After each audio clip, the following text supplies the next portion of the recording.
So you're considering getting a portable generator. Well, today I want to share with you 8 questions you need to ask yourself before you make that big jump and spend the money on something that may or may not fit your needs. All right, so the first question most people think is, what do I want to run off it? But we need to back up a little bit. The first thing we need to ask is, how much can I afford? What is my budget? Because there's no sense in getting yourself prepared for a power outage if you need to finance it or spend way too much. So in this video, we're not going to talk about pre-installed permanent fixture generators. These are just portable. Number one, you got to ask yourself, can I even afford one right now? Because you might be nervous, you might be scared, you might think, wow, okay, do I need one? Yeah, I probably do, but is it in the budget? Do I need to save just a little bit longer? Because if I save a little longer, then I can probably buy a little better generator.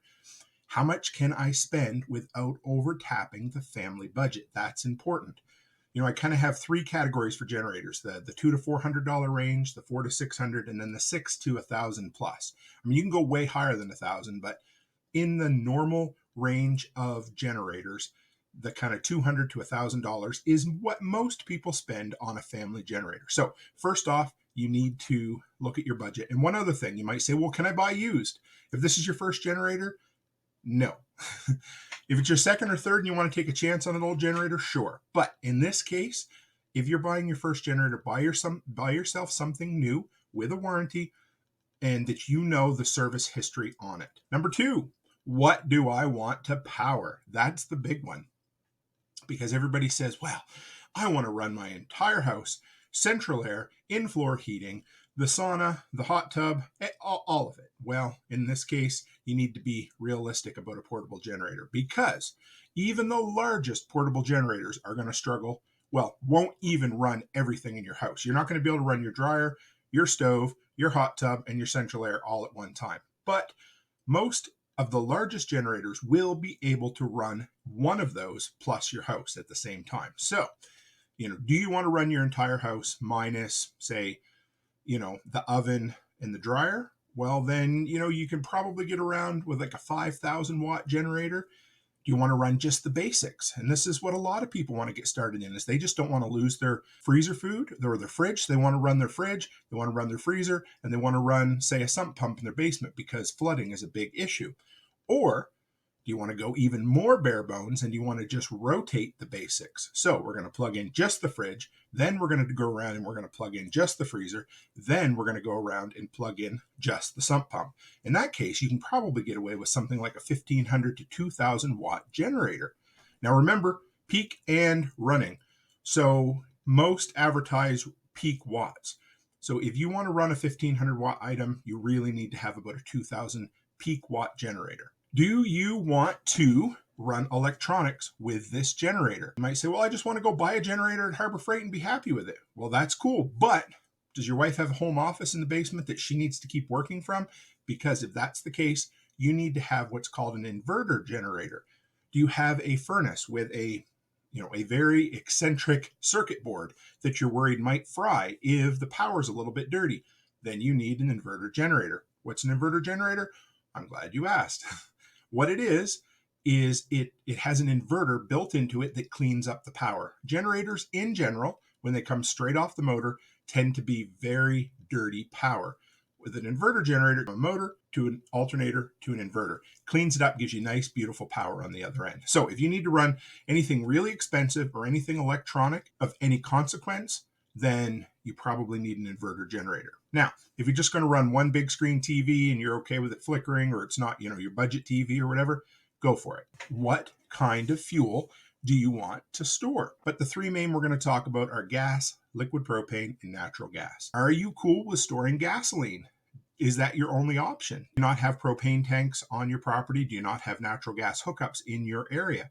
So do you need gasoline? Make sure you keep your vehicle tank filled up so you've always got that surplus you could draw on. But do you have a safe place that you could store 2 or 3 5-gallon jugs of gasoline? Are you okay with rotating it?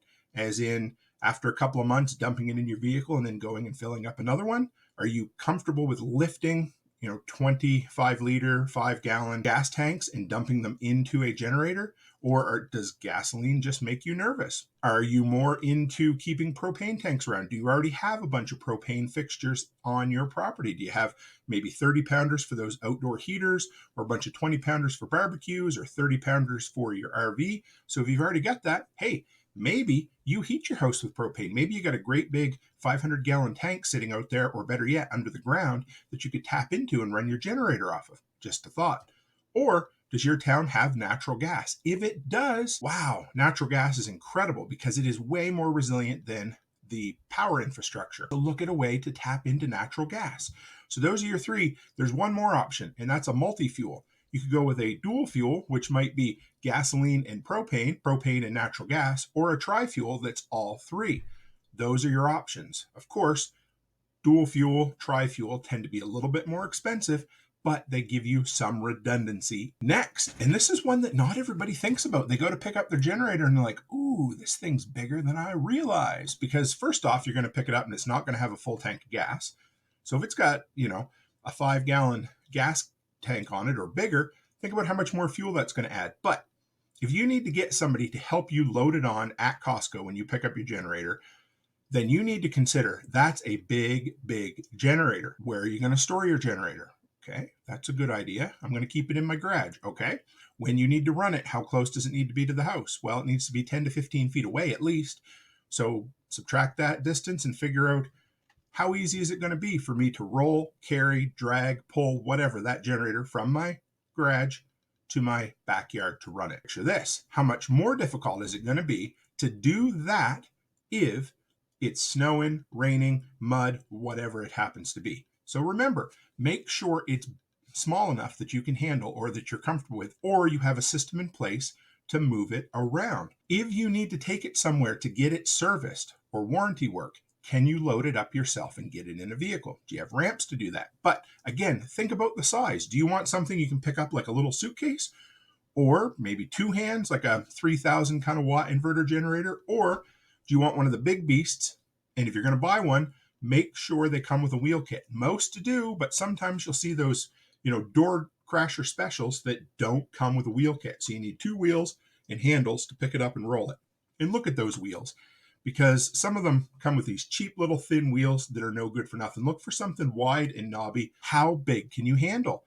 Small, medium, or large. Figure out kind of the weight that you're absolutely comfortable with. Go into the stores, roll them around. If you're going to spend $1,000 on a generator, tell the sales associate, hey, I'm going to flip this up and I'm going to roll it halfway down the alleyway at Home Depot just to see how well it works and how well I can handle it. And again, remember, cement floor is way different than your backyard in a snowstorm. Do I need an electric start? Short answer is yes. Only the cheapest ones don't have electric start, but sometimes just keep an eye out when you're buying one to make sure it does. Because if you've ever seen the size of the motor on a generator, and then you look at it and you see, wow, that's a pull cord coming off there.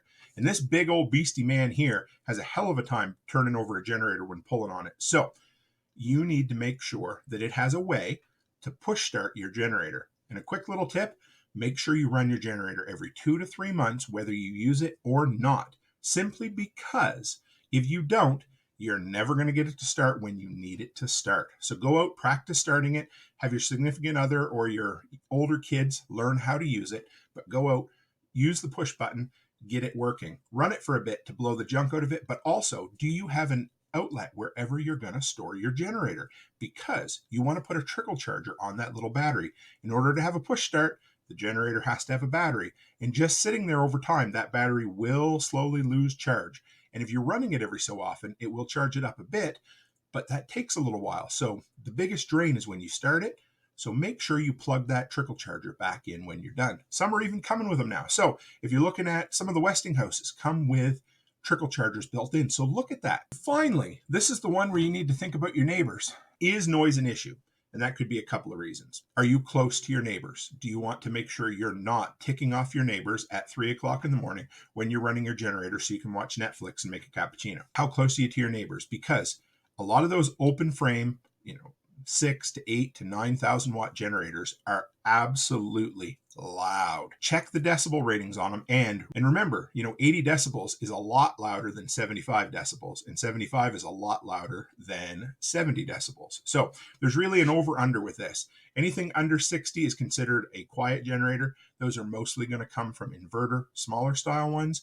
And then the larger ones are going to be 60 decibels and up. So just remember, because you're probably not going to be able to start that thing, the place where you're looking to buy it. But if you're going to like an independent shop, you might say, hey, can we pull this out in the yard? Can you start it up for me? Or do you have a running model of this so that I can hear it? Because you will be surprised at how loud most generators are. Most people I talk to say, holy cow, I never knew how loud that was. And again, operational security. Are you worried that if you're leaving it running after dark, somebody might come along and hear it and say, I need that generator more than that dude does? So again, is noise an issue? So that's the 8 questions, guys. How much can I spend on a generator? Figure it out. $1,000, $200, where in between? What do I want to power? The whole house, just the basics, or do I want to rotate between one item at a time? Do I want to run electronics? If you got sensitive electronics, you need an inverter generator. What kind of fuel do you want? Honestly, if you want a hands-off, least amount of maintenance, go with propane or natural gas if you can. Gas is great, but the other two are even better for those reasons. How big can I move around? How big can my wife or my husband move around if they're the only ones doing it? Can I pick it up and throw it in the back of a truck? Do I need electric start? The answer is yes, you do. Trust me. And is noise an issue? Remember, inverter generators tend to be quieter. I'm going to put together a spreadsheet, kind of like I'll have a few options for each one. It'll be like a choose your own adventure game. That will be coming. That'll come out in a new video down the road. So I hope you enjoyed this. I love talking about generators, and I knew this was something a lot of people are asking. They're like, hey, Tim, I'm looking for a generator. How do I find it? So check this out. If you're still listening, you want to support me, and you're wondering, hey, where's that trickle charge you're talking about, or a bunch of things? I'm going to throw my top 5 or 6 generator accessories in the link or in the description below. Amazon affiliate link. So if you click on anything, it helps support the content that I create. But if you're just wondering what I recommend, I'll throw them down there for you too. Hit the subscribe button, guys, and keep coming back for tool reviews, generator videos, and of course, 4 times a week, the Workshop podcast. So stay happy, stay healthy, and have a great week.